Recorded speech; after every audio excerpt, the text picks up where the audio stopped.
اللهم أنت ربي لا إله إلا أنت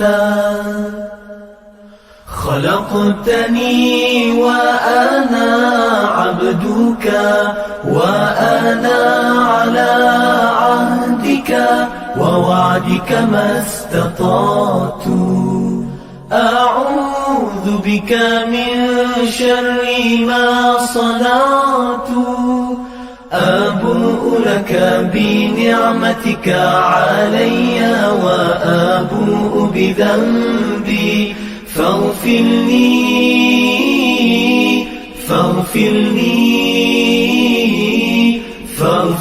لي فإنه لا يغفر الذنوب إلا أنت. Ya Allah, Engkau Tuhanku, tiada Tuhan selain Engkau. Engkau ciptakan aku dan aku hamba-Mu, dan aku berada dalam janji-Mu menurut kemampuanku. Aku berlindung denganmu daripada kejahatan yang kulakukan. Aku sedari nikmat-Mu kepadaku, dan ku sedari akan dosa-dosaku. Ampuni aku, ampuni aku, ampuni aku, kerana sesungguhnya tiada yang dapat mengampunkan dosa kecuali Engkau. Allahumma anta rabbi la ilaha illa anta خلقتني وأنا عبدك وأنا على عهدك ووعدك ما استطعت أعوذ بك من شر ما صنعت أبوء لك بنعمتك علي وأبوء بذنبي.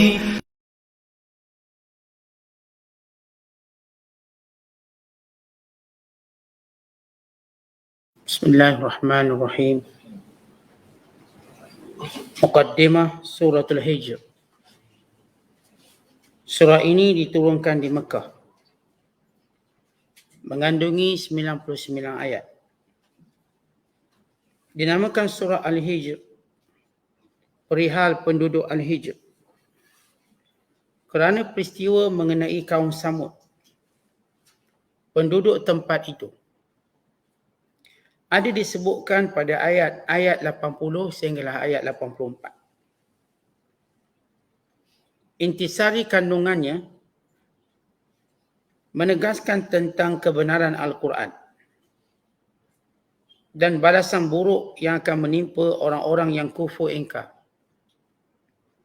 Pada saat itu mereka menyesal dan merasa ingin kalaulah mereka semasa di dunia dahulu taat dan menjadi orang-orang Islam. Menerangkan kisah kejadian manusia, kederhakaan iblis yang angkuh takabur,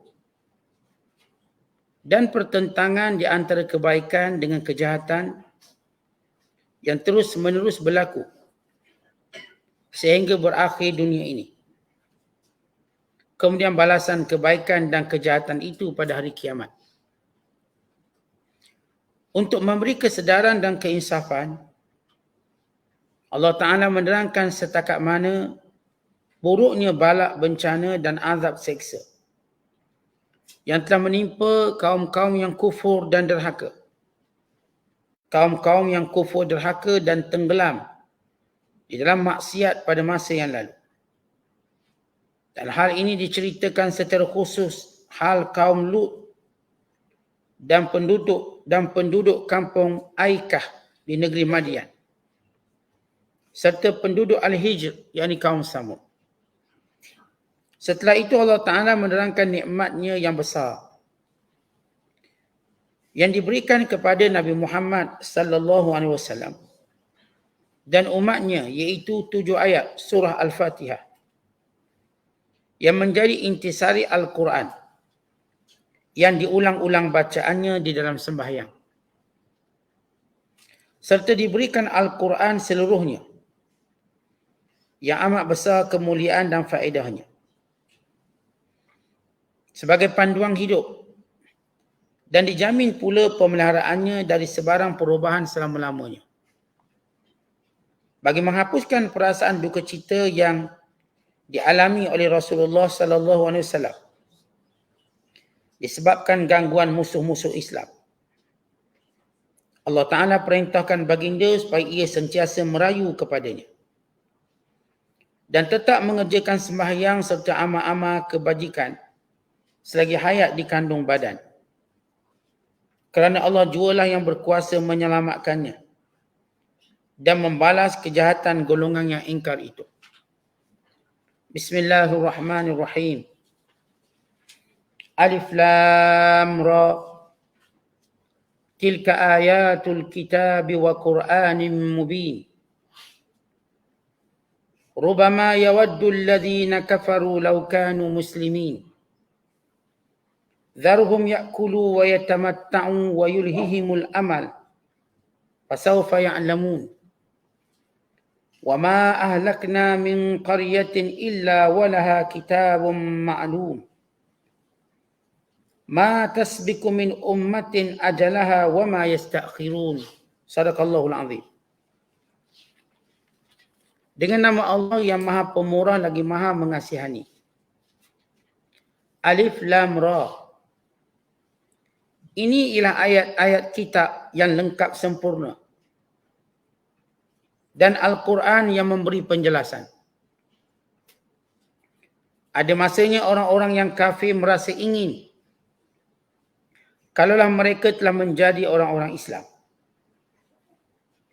Biarkanlah mereka makan dan bersenang lenang dengan kemewahan dunia dan dilalaikan oleh angan-angan daripada bertaubat dan insaf. Kemudian mereka akan mengetahui kelak bencana perbuatan mereka.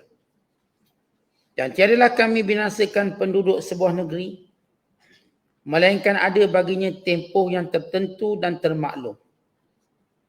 Sesuatu umat itu tidak dapat mendahului tempohnya yang telah ditentukan. Dan mereka juga tidak dapat mengundurkannya.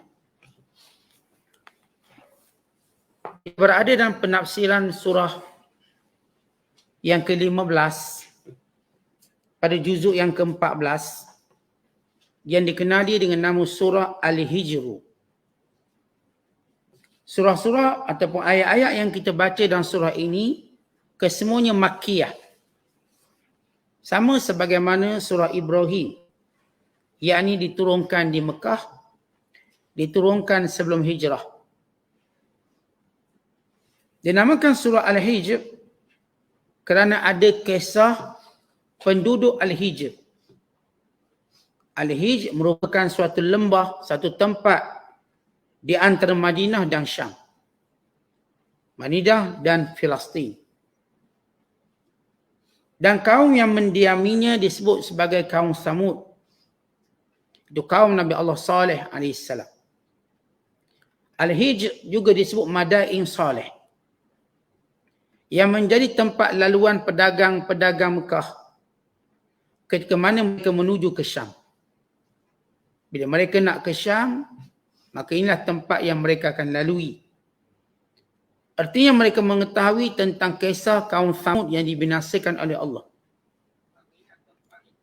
Dan juga kaum yang telah menderhaka kepada Rasul yang diutuskan. Kalau kita lihat surah Ibrahim sebelum ini, dan juga surah Hijr yang kita bacakan pada malam ini, di sana ada persamaan. Di antara persamaannya, surah ini dimulakan dengan Alif Lam Ra. Dan surah Ibrahim dimulakan dengan Alif Lam Ra, demikian juga dan surah Al-Hijr. persamaan dari sudut permulaannya dan persamaan dari sudut kandungan ayat yang menceritakan tentang kejadian langit dan bumi. Dan dalam dua-dua surah ini ada kisah Nabi Allah Ibrahim dan sebahagian kisah-kisah Rasul-Rasul yang terdahulu. Semuanya untuk menghiburkan Nabi SAW atas beban dakwah yang Nabi lalui dengan penganiayaan yang dilakukan oleh kaumnya. Supaya Rasulullah mengetahui bahawa penganiayaan dan kezaliman itu juga telah berlaku pada Rasul-Rasul yang diutuskan sebelum ini. Dan dari sudut penutup pula, kalau sekiranya dalam surah Ibrahim yang kita baca semalam penutupnya menceritakan bagaimana semua manusia akan berhimpun. Manakala orang kafir akan dibelenggu dengan rantai daripada api neraka. Dan mereka dipakaikan pakaian daripada qatiran, iaitu tar yang menggelegak. Pakaian mereka itulah tar yang menggelegak, yang mengeluarkan bau busuk, yang membakar tubuh mereka dan bertambah siksaan mereka. Manakala dalam permulaan surah yang kita akan bacakan ini, seolah-olah menggambarkan dahsyatnya azab tadi sehingga rubama yawaddul ladzina kafaru law kanu muslimin. Orang-orang kafir bercita-cita kalaulah dahulu mereka di dunia itu adalah orang Islam bukan orang kafir. Maka ini dia punya tanasuk, yakni persamaannya. Kalau akhir surah Ibrahim diceritakan tentang orang kafir yang diazab, maka permulaan surah Hijr menceritakan orang kafir yang berangan-angan, yang bercita-cita kalaulah mereka dahulu kat dunia Islam, mengucap 2 kalimah syahadah, mengikut Nabi dan Rasul yang diutuskan. Maka ini dari sudut tanasuk ataupun kaitannya. Kalau sekiranya akhir surah Ibrahim, iaitu bila Allah menyebut hadza balagh, ini ialah penjelasan daripada Quran. Maka kita dapati permulaan surah ini menyebut tilka ayatul kitab. Inilah dia ayat-ayat Allah yang sempurna. Wa Qur'anin mubin. Quran yang dibaca dengan begitu jelas. Mubin maksudnya jelas dari sudut semua benda. Bacaannya, ceritanya, pengajarannya, perintahnya, larangannya, semuanya mubin, yakni jelas. Dalam Al-Quran tidak ada sesuatu yang kita sebut kekeliruan. Kerana sifat Al-Quran itu mubin. Quranun mubin. Quran yang jelas. Mubin diambil daripada perkataan abana yubin, iaitu yang menjelaskan, yang menerangkan. Maka keluar daripada kalimah itu bayyinah, yakni keterangan. Maka ini lihat surah ataupun kaitan dengan surah Ibrahim yang kita bacakan sebelum ini. Kalau kita lihat kandungan surah ini ada 8 intipati yang penting. Dan pimpinan Rahman tadi kita dah sebut kandungan itu secara umum. Apakah yang terkandung dalam surah Al-Hijr? Maka para mufassirin menyatakan ada 8 perkara yang terkandung dalam surah Hijr.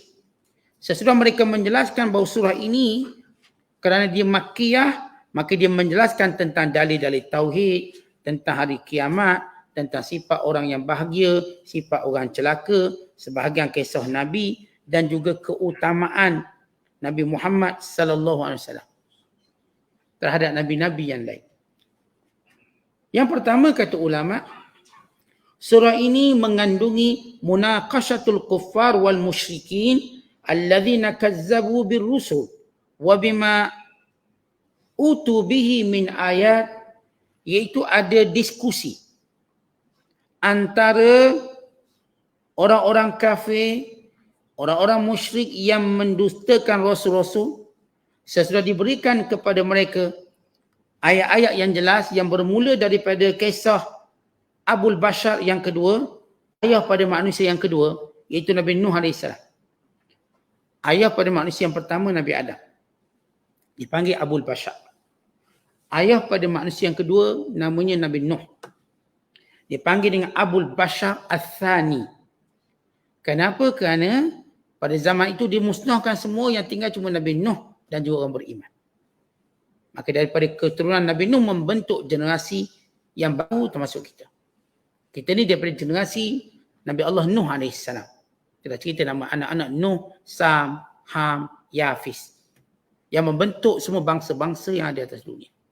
Sebelum ini daripada bapa pertama kita Adam AS. Maka dalam surah ini menceritakan tentang sedikit kisah Nabi Allah Nuh AS. Dan yang kedua, surah yang kita bacakan ini mendatangkan dalil-dalil dan bukti-bukti atas kewujudan Allah. Melalui penciptaan langit dan bumi dan penciptaan manusia dan juga angin yang bersifat menjadi ejen pendebungan. Allah menyebut tentang sifat angin ar-riyah lawaqih. Ar-riyah lawaqih yakni angin yang bersifat pendebungan. Yakni dia menyebabkan terbangnya benih pokok itu pada pokok ini sehingga menjadi pokok berbuah dan sebagainya. Maka Allah Ta'ala menceritakan antara tanda keesaan Allah. Dan juga tentang hidup dan tentang mati, tentang bangkit, tentang perhimpunan dan juga kebangkitan kembali. Ini kandungan surah ini. Menceritakan dalil-dalil akan kewujudan Allah atas semua benda yang Allah ciptakan sehingga hari kebangkitan. Yang ketiga, menguatkan lagi isbat sidqil wahyi ala Nabi sallallahu alaihi wasallam. Menguatkan lagi akan kebenaran wahyu yang diturunkan kepada Nabi sallallahu alaihi wasallam. Kerana Allah Ta'ala menyatakan dalam ayat yang kita bacakan nanti, inna nahnu nazzalna dzik wa inna lahu lahafizun. Kamilah yang menurunkan Al-Quran, kami akan jaga Al-Quran. Nak beritahu benarnya Al-Quran ini adalah wahyu kepada baginda sallallahu alaihi wasallam, maka Allah menjamin pemeliharaannya sampai hari kiamat. Tidak sebagaimana yang berlaku pada kitab-kitab yang lain, Taurat, Injil, tidak dijamin untuk dijaga. Kerana rasul-rasul itu bukan rasul penutup. Dan syariatnya syariat yang akan dihapuskan, dijilidkan atau dinasahkan dengan syariat Nabi Muhammad SAW. Sebagaimana disebut dalam hadis, sama ada Yahudi atau Nasrani mesti beriman denganku. Tidak lagi dipakai kitab dulu atau rasul terdahulu. Tidak lagi. Dia mesti dengar cakap aku. Beriman denganku. Ini menunjukkan kebenaran Al-Quran sehingga Allah kekalkan Al-Quran sampai hari kiamat. Yang keempat, al-isyarah linazariyati zulmatis sama. Iaitu Allah beri suatu clue, isyarat tentang teori kegelapan langit. Nazariyatus sama, langit sifatnya gelap. Bukan cerah. Kita nak tengok ke atas walaupun kita sebut ada bintang-bintang planet, maka cerah tak? Sifatnya ialah gelap.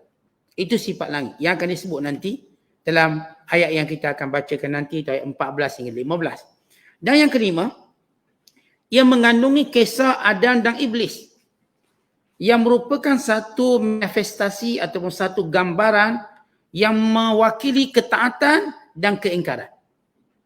Dan juga mengisahkan ketaatan malaikat yang sujud kepada Nabi Adam dan memuliakannya.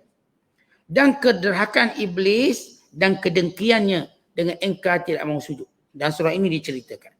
Dan yang keenam, dalam surah ini disebut sifat keadaan ahli syaqawah. Ahli syaqawah ialah orang-orang yang celaka, yang dihumbang dalam neraka. Ayat yang kita akan bacakan nanti, iaitu ayat 42 sehingga 48, menceritakan tentang bagaimana sifat orang-orang yang celaka, yang berkesudahan dalam neraka, dan sifat orang-orang yang bahagia, dan orang yang bertakwa, dan syurga yang mereka mewarisinya. Yang ketujuh, bahawa dalam surah Al-Hijr ini, tasliyatul Rasul, hiburan kepada Nabi sallallahu alaihi wasallam, tasliyah sebagai hiburan kepada Rasulullah, man'anil ya'si, untuk mencegah Nabi daripada sifat putus asa, wal qanut, rasa kecewa, bitadhkirihi biqissati Lut, dengan membawa kisah Lut, kisah Syuaib, kisah Saleh, dan bagaimana kaum mereka dibinasakan oleh Allah Ta'ala. Artinya Allah bawa kisah Nabi Allah Lut, kisah Nabi Allah Syuaib, dan kisah Nabi Allah Saleh, yang merupakan surah Al-Hijr ini sendiri. Bagaimana kaum itu dibinasakan. Sebab Rasulullah sallallahu alaihi wasallam sentiasa kuat dalam berdakwah. Jangan rasa kalah. Kerana yang kalah itu ialah orang yang derhaka pada Allah. Orang yang beriman tidak kalah. Sama ada mereka mati atau mereka berjaya menang, kedua-dua keadaan mereka menang. Kalaupun mereka mati, syurga disediakan untuk mereka. Mereka menang. Dan kalaupun mereka menang di dunia, Allah berikan kemenangan dengan penaklukan wilayah, penguasaan negara dan sebagainya, maka itulah janji Allah pada orang beriman. Dan dua keadaan, orang beriman dipanggil ihdal husnayain. Dia mendapat salah satu daripada dua kebaikan. Sama ada dia dapat syahid kalau dalam peperangan atau dia menang. Syahid maka syurga. Yang ke-8, bayan ma an'amallahu bihi ala nabiyhi min inzalil Quran wa ihlaki a'daihi al-mustahzi'in, iaitu penjelasan tentang antara nikmat Allah kepada Nabi-Nya Muhammad sallallahu alaihi wasallam. Nikmat penurunan Al-Quran, nikmat kebinasaan musuh-musuh yang suka mempersendakan Nabi sallallahu alaihi wasallam, dan Nabi memerintahkan Rasulullah supaya jangan terfitnah melihat kesenangan orang kaya. Jangan rasa terfitnah bila tengok orang-orang kafir ni di sebalik mereka kufur, di sebalik mereka lawan Allah, Allah beri mereka nikmat. Makan cukup, minum cukup, mewah, kaya. Jangan terpesona. Jangan rasa iftinan, terfitnah. Sebab itu nikmat sementara yang menanti mereka azab. Apa yang mereka perolehi daripada kesenangan di dunia langsung tidak akan memberi apa-apa kesan dengan azab yang bakal menimpa mereka. Kita umpama gini tuan-tuan. Kalau hari ni kita sihat, tuan-tuan sihat, segar bugar, boleh main bola, boleh main rugby, boleh main semua benda mainan. Sihat, semua benda kita boleh makan, tiba-tiba esok kita jatuh sakit. Apakah ada nilai apa yang kita lakukan hari ni? Tak ada. Bila kita sakit, yang kita seronok-seronok yang semalam tu tak ada nilai apa pun.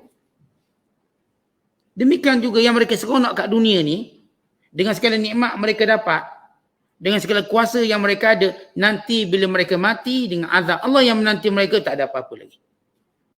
Mereka tak rasa pun nikmat yang pernah mereka rasa. Tak pernah rasa. Sebab itu Allah Ta'ala perintahkan Rasulullah dan orang beriman, jangan bi'adam iftinan, jangan tergoda, terpesona, bitamti'il akharin bid dunia. Dengan sebab Allah beri nikmat dunia, kesenangan dunia kepada orang kafir. Dan ayat ini juga memerintahkan antara nikmat Allah, supaya Allah ingatkan kepada kita semua, iaitu sentiasa bertawaduk kepada orang beriman. Dan berdakwah jangan sembunyi-sembunyi, terang-terangan. Tak perlu sembunyikan ini benda baik. Tak perlu sembunyikan ini kebenaran, kan ia perintah Tuhan. Kita tahu bahawa Nabi SAW pada permulaan dakwah Nabi buat sembunyi. Sehingga turun ayat menyuruh Rasulullah jangan sembunyi lagi. Walaupun pun yang Nabi akan hadapi, buat secara terang-terangan. Dan sabar serta sentiasa bertasbih dan beribadat sehingga mati. Ketika mana himpitan, kejahatan dan tribulasi dalam dakwah. Bila menghadapi segala kesusahan dakwah, Allah perintahkan Nabi SAW buat 3 perkara. Yang pertama sabar, yang kedua senantiasa bertasbih, yang ketiga senantiasa beribadat sehinggalah mati. Begitu 8 kandungan surah Al-Hijr yang bakal kita tafsirkan, yang ada 99 ayat yang kita mulakan pada malam ini daripada ayat pertama hingga ayat yang kelima. Allah Ta'ala berfirman, ba'da a'udzubillahi minasyaitanir rajim, bismillahirrahmanirrahim, alif lam ra. Alif lam ra. Hadhihi al-huruful muqatta'ah qusida biha at-tanbih wa isyarul Arab bi'ijazil Qur'anil bayani. Ini ialah huruf yang terpotong, yang dimaksudkan dengannya untuk menarik perhatian dan untuk menjadikan orang Arab melihat, pujangga-pujangga bahasa Arab melihat tentang hebatnya mukjizat Al-Quran yang bersifat menerangkan ini. Ia bukan sekadar bunyi, tetapi ia adalah satu penjelasan. Bunyinya menyeronokkan. Kerana selama-lama orang Arab bila dibaca bunyi bahasa Arab itu bukanlah bunyi sebagaimana bunyi Al-Quran. Dan mereka pun tak pernah tergambar dengan susunan bahasa Arab untuk mereka bunyikan seperti Al-Quran. Ya, mereka bercakap Arab setiap hari. Tapi tak pernah tergambar bahawa Quran tu punya bunyi yang klasik. Bunyi yang unik. Bunyi yang i'jaz, mukjizat. Ya, selama ni pun mereka bercakap bahasa Arab kalau sebut iza ja'a Zaidun, bila datang Zaid. Tapi mereka tak pernah baca iza ja'a Zaidun. Tak pernah. Tak pernah mereka tahu tajwidnya, panjang pendeknya. Ia hanya bahasa. Tapi datang Al-Quran, datang dengan lagunya. Maka ada panjang pendeknya. Ada wakaf dan ibtidaknya. Ada susunan-susunan yang tak pernah digambarkan. Bahkan selama ini sebagaimana kita selalu menafsirkan dalam mana-mana surah yang dimulakan dengan huruf muqatta'ah, huruf hijaiyah muqatta'ah, sama ada alif lam mim, alif lam ra, alif lam mim ra sebagaimana surah Ar-Ra'd, ataupun alif lam mim sad, ataupun Yasin, ataupun Qaf, Nun dan lain-lain surah yang dimulakan dengan satu huruf, dua huruf, tiga huruf hingga 4 huruf. Dan surah yang dimulakan dengan Kaf, Ha, Ya, Ain, Sad dengan 5 huruf. Dan surah Maryam.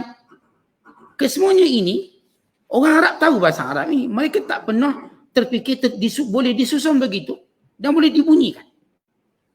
Tak pernah tergambar boleh disusun alif, lam, ra. Lalu dibunyikan alif, lam, ra. Susunan yang mereka tidak tahu apa maknanya, tapi bunyinya menarik, mengkagumkan. Dan Allah mengetahui rahsia huruf tersebut dan maknanya. Walaupun sebagai ulama-ulama untuk menafsirkan setiap huruf yang mewakili huruf muqatta'ah tadi, tetapi jumhur mufassirin menyatakan Allahu a'lamu bimuradihi, Allah yang tahu penafsiran. Itu menjadi rahsia Al-Quran. Kerana sebahagian Al-Quran diketahui maknanya, sebahagian tersimpan sebagai rahsia untuk menarik perhatian manusia. Tetapi ia jelas keindahannya. Ia jelas dari sudut sebutannya. Ia jelas dari sudut semua perkara. Sebutan yang ringan untuk disebut, tak berat. Tidak ada perkataan yang bersifat muthaqqal, yang berat. Ia ringan yang boleh disebut dengan mudah. Alif, lam, ra. Tapi dengan bunyi yang indah. Dengan kalau kita hari ini sebut tajwid.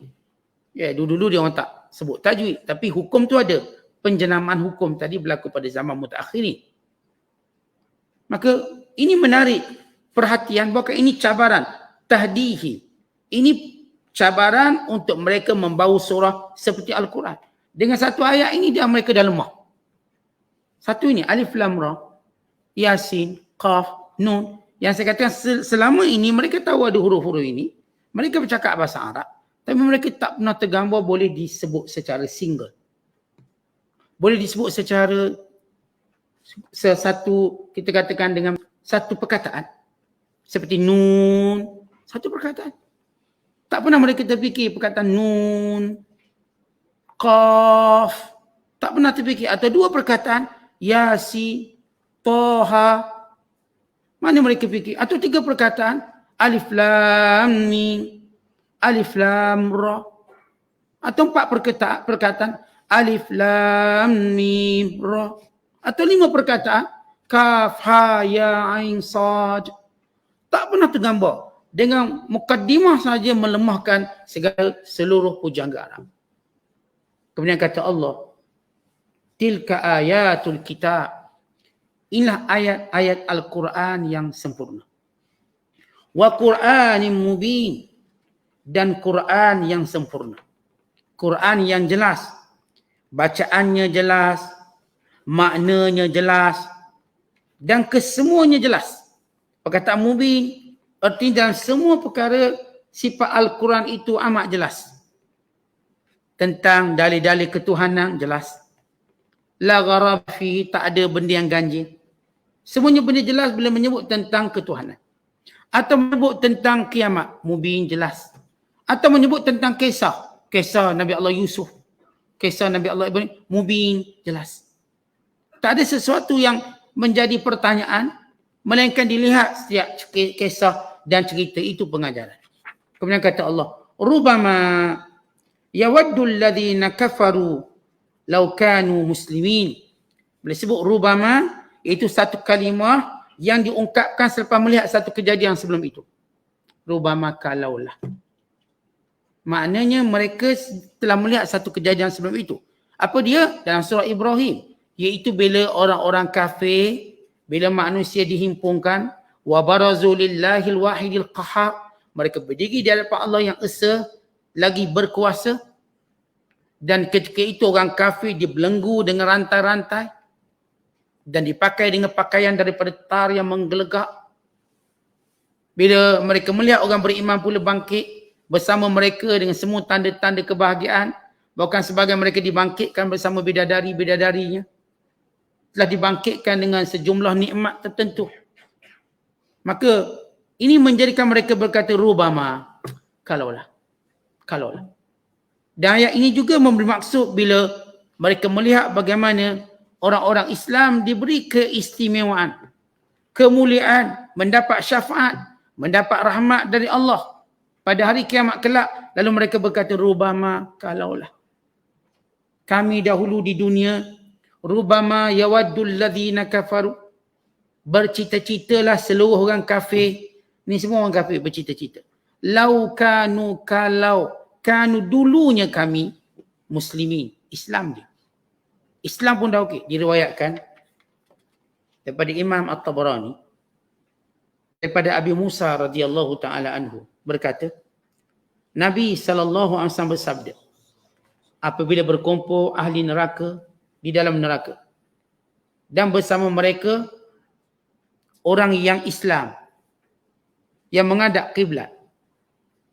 Artinya bila orang kafir, ada sebahagian orang Islam, mereka ini berada dalam neraka bersama orang kafir. Dek dosa mereka. Lalu berkata orang kafir kepada orang Islam yang duduk sama dengan mereka dalam neraka. Mereka berkata, alam takunu muslimin? Kamu kan Islam. Kamu kan Islam. Qalu bala. Maka jawab orang-orang Islam dan neraka tadi, ya, kami orang Islam. Lalu orang kafir berkata, fama aghna ankumul Islam? Kalau macam ni tak guna juga kamu Islam. Sama macam kami masuk neraka.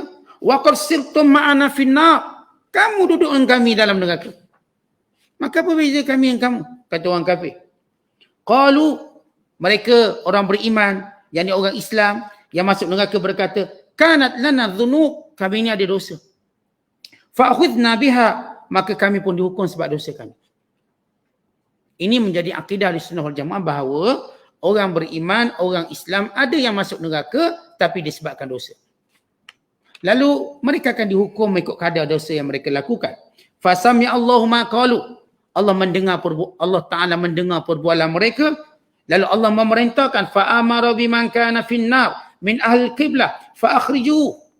Lalu Allah memerintahkan siapa sahaja yang ada iman, siapa sahaja yang Islam dalam neraka tadi, akhriju, keluarkan mereka. Keluarkan mereka untuk dibawa ke syurga. Falamma ra'a dzalika man baqiya minal kuffar. Dan bila mana orang kafir tengok seorang orang Islam dikeluarkan. Masuk syurga. Dah habis dihukum dosa. Qalu, mereka berkata, ya laitana, aduhai celakanya. Kunna muslimin, kalaulah kami orang Islam, fanakhruju kama kharaju, pasti kami juga boleh keluar macam mereka keluar. Qala summa qara'a, kemudian bila Rasulullah habis cerita tadi, Nabi pun baca ayat ini. Nabi pun baca a'udzubillahi minasyaitonirrajim. Alif lam ra, tilka ayatul kitabi wa qur'anin mubin, rubama yawaddul ladzina kafaru law kanu muslimin. Rasulullah cerita, nanti bila ahli neraka masuk neraka dan bersama dengan ahli neraka tadi ada orang Islam. Lalu orang kafir kata, kamu kan orang Islam? Mereka kata, ya.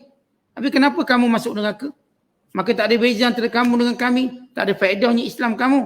Maka jawab ahli orang beriman, kami ada dosa, maka kami dihukum dengannya.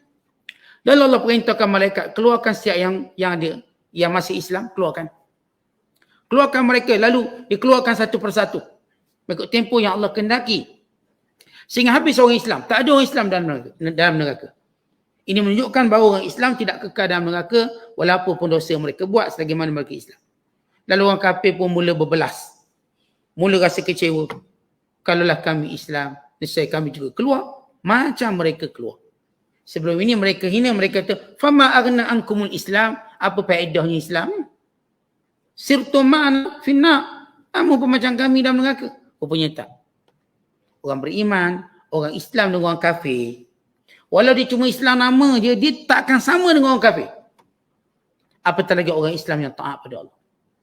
Ni tuan-tuan yang hanya mengucap dua kalimah syahadah, ini pun beza dengan orang kafir. Apatah lagi yang mengucap 2 kalimah syahadah, yang menjaga kalimah ini, yang berjuang dan mati kerana kalimah ini. Bayangkan perbezaan mereka. Maka sekarang itu turunnya ayat ini. Kemudian kata ulama, Zarhum ya'kulu wa yatamatta'u wa yulhihimul amal. Biarkan orang kafir. Wahai Muhammad, orang kafir yang menentang kamu. Tadi Allah cerita sebahagian berlaku di hari kiamat. Kemudian Allah kembali menceritakan orang-orang kafir yang menentang Islam sebab apa? Kerana mereka nak berseronok, kerana mereka nak menikmati kelazatan dunia. Mereka nak makan sebagaimana makannya binatang, tak berhenti-berhenti. Mereka ini terus berangang-angang dan bercita-cita. Tak apa, kami tak mati. Kami panjang umur. Inilah amal dan sifat tamak yang membinasakan manusia. Sebab itu orang beriman diingatkan. Kita jangan ada sifat macam orang kafir. Apa dia? Tamak dan panjang angan. Ada pun tamak nak semua dunia. Itu tamak. Sehingga mereka tak berfikir tentang hubungan mereka dengan pencipta, dengan Tuhan. Yang mereka fikir macam mana saya nak dapat segala dunia ni. Yang kedua, sifat panjang angan-angan mereka menyangka umur mereka akan panjang untuk satu tempoh yang panjang. Tak perlu kami masuk Islam, tak perlu kami taubat, tak perlu. Dalam hadis, Nabi kata, Yahrumu ibnu Adam wa yabqa ma'ahu thnatan al-hirsu wal amal. Anak Adam akan tua. Tapi ada 2 benda, dia akan kekal sama je. Dia muda, dia tua sama. Yang pertama sifat tamak, yang kedua panjang angan. Waktu dia muda sehingga waktu tua, 2 sifat ni sama. Dan hadis yang lain Nabi bersabda, arba'atum minasyaqa. Ada 4 perbuatan tanda kecelakaan. Yang pertama jumudul ain, yang tak pernah menangis. Yang ni tak pernah menangis fikir kematian, tak pernah menangis fikir dosa, tak pernah menangis fikirkan kecuaian, tak pernah menangis memikirkan tentang betapa dia tidak bersyukur dengan Allah. Ini hati, ini matanya keras, tak nak nangis. Yang kedua, qasawatul qalbi, hati keras. Tadi mata keras, mata beku, tak ada air mata. Yang kedua, hati pula. Hati tadi tidak mengambil iktibar dengan apa yang dilihat. Dia tengok kematian sama je.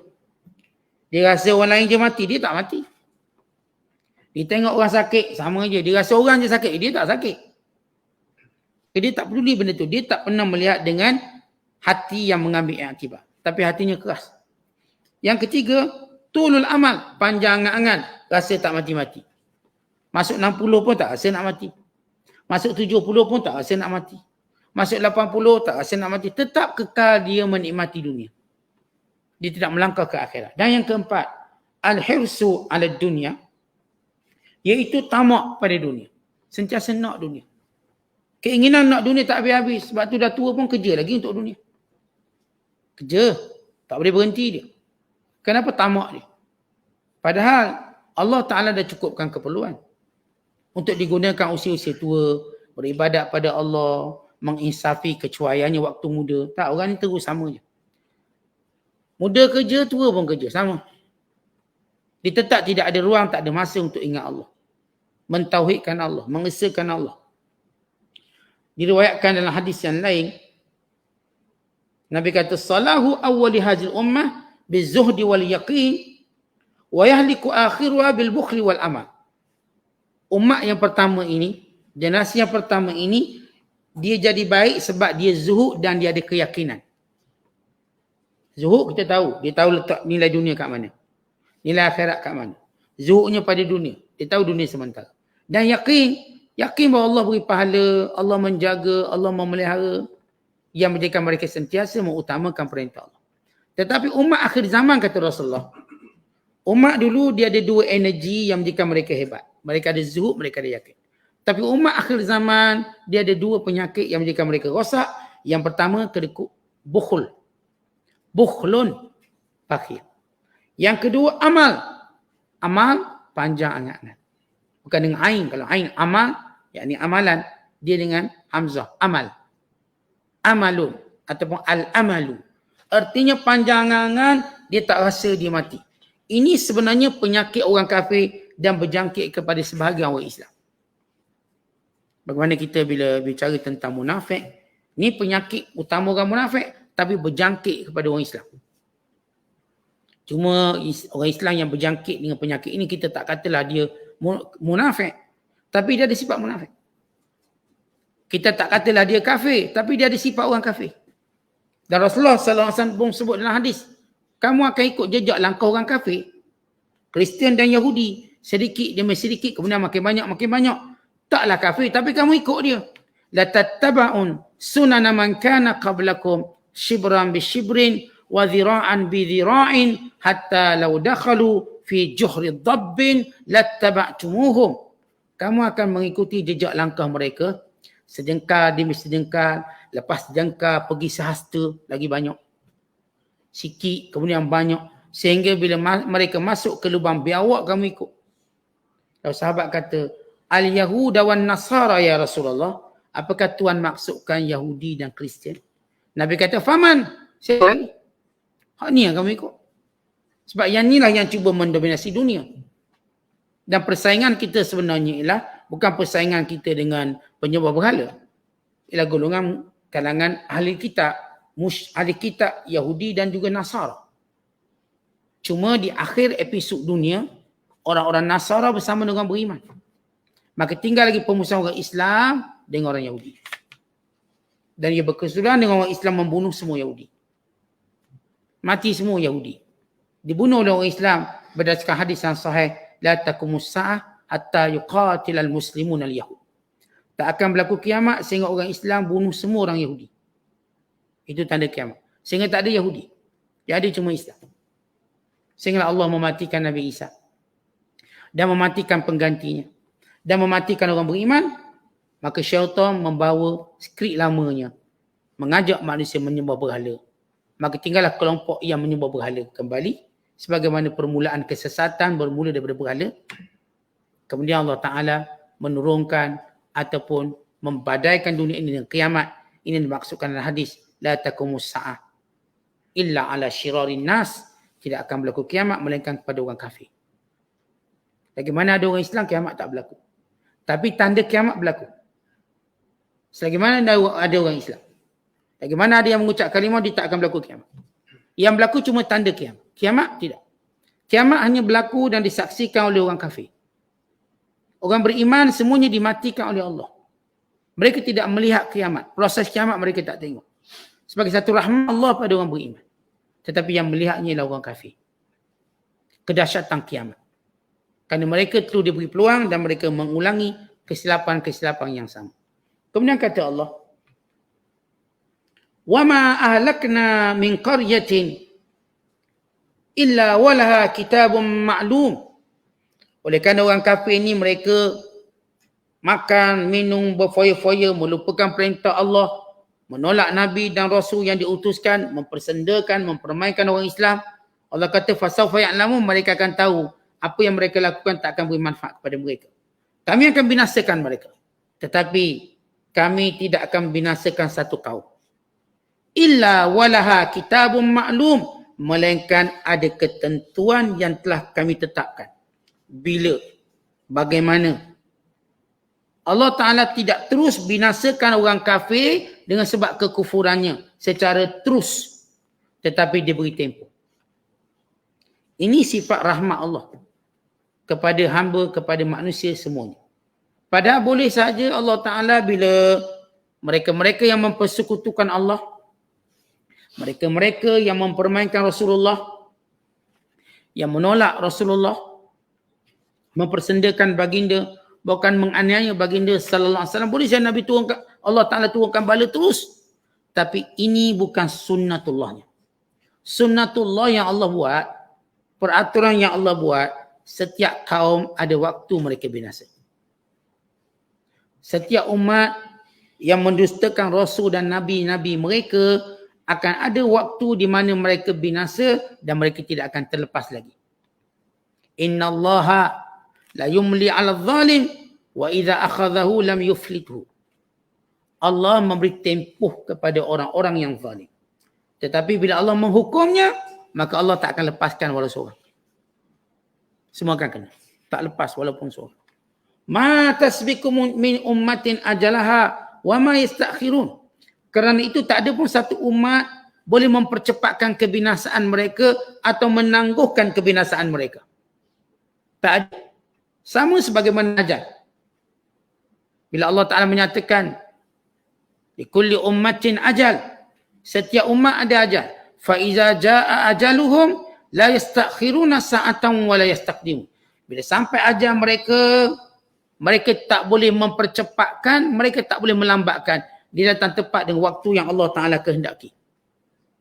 Artinya bila ya orang beriman tertanya-tanya, ya Allah, ni jahat sungguh ni, teruk sungguh, bilalah kamu nak tolong kami?